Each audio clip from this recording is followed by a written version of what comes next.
আমরা কোন প্রেক্ষাপটে এখানে এই হাসপাতালে আসলাম সেটা আপনারা সবাই জানলেন।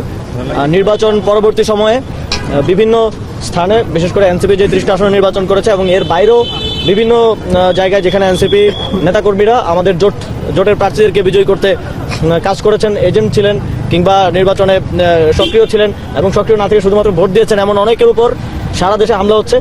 ইতিমধ্যে আমরা যে রিপোর্ট পেয়েছি প্রায় 1000-এর কাছাকাছি আমাদের নেতাকর্মী আহত হয়েছে। সারা দেশে বিভিন্ন জায়গায় তারা চিকিৎসা নিচ্ছেন। আমরা পরিদর্শন করলাম আজকে 3 জন যারা শুধুমাত্র হাতিয়া থেকে যাদের ওনারা এতটাই আহত হয়েছেন যে সেখানে পর্যাপ্ত চিকিৎসা না থাকে এখানে ওনাদেরকে আনতে হয়েছে। এবং একজনের থেকে আমরা বর্ণনা শুনলাম যে সেখানে যারা আওয়ামী লীগ, আপনারা জানেন, হাতিয়াতে সংবাদ সম্মেলন করে আওয়ামী লীগের একটা গোষ্ঠীকে বিএনপিতে নেওয়া হয়েছে এবং আওয়ামী লীগের এই সন্ত্রাসীদেরকে, ফ্যাসিবাদী সন্ত্রাসীদেরকে লেলিয়ে দেওয়া হচ্ছে জাতীয় নাগরিক পার্টি এবং বিরোধী দলমত দমন পীড়ন করার জন্য। সেখানে আমাদের একজন নেতা, যাকে আপনারা হয়তো দেখেছেন সোশ্যাল মিডিয়ায়, তার ছবিটা এসেছিল এবং তিনি নিহত হয়েছেন বলে এক ধরনের গুজব সে সময় ছড়িয়েছিল।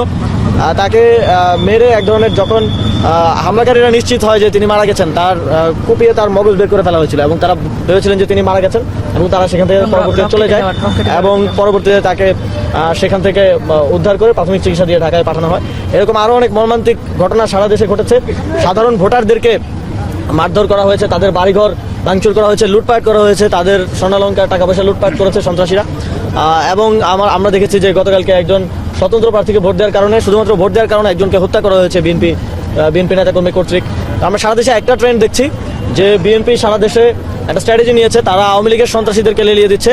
বিএনপির নেতৃত্বে আওয়ামী লীগ তাদের জুলাই গণঅভ্যুত্থানের প্রতিশোধ নিচ্ছে বলে আমাদের মনে হচ্ছে এবং এটা এক ধরনের মৌনসম্মতি উৎপাদন করা হচ্ছে বিএনপির শীর্ষ নেতৃবৃন্দর পক্ষ থেকে।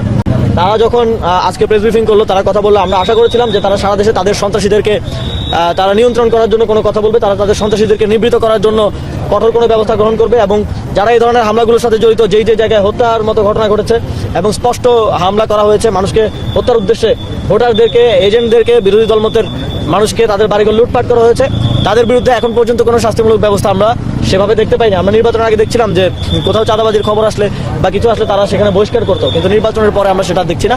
তো আমরা মনে করি তখনকার এই যে বহিষ্কারের ঘটনাগুলো এক ধরনের আইওয়াস ছিল, এক ধরনের নাটক মঞ্চায়ন করা হয়েছিল বাংলাদেশের মানুষকে বিভ্রান্ত করার জন্য এবং মানুষের ভোট নেওয়ার জন্য। যেই তারা নির্বাচিত হয়ে গেল, তারা এখন আর দেশের মানুষের কোনো দায়িত্ব নিচ্ছে না, তারা তাদের সন্ত্রাসীদেরকে নিবৃত করতে কোনো ধরনের কথা বলছে না।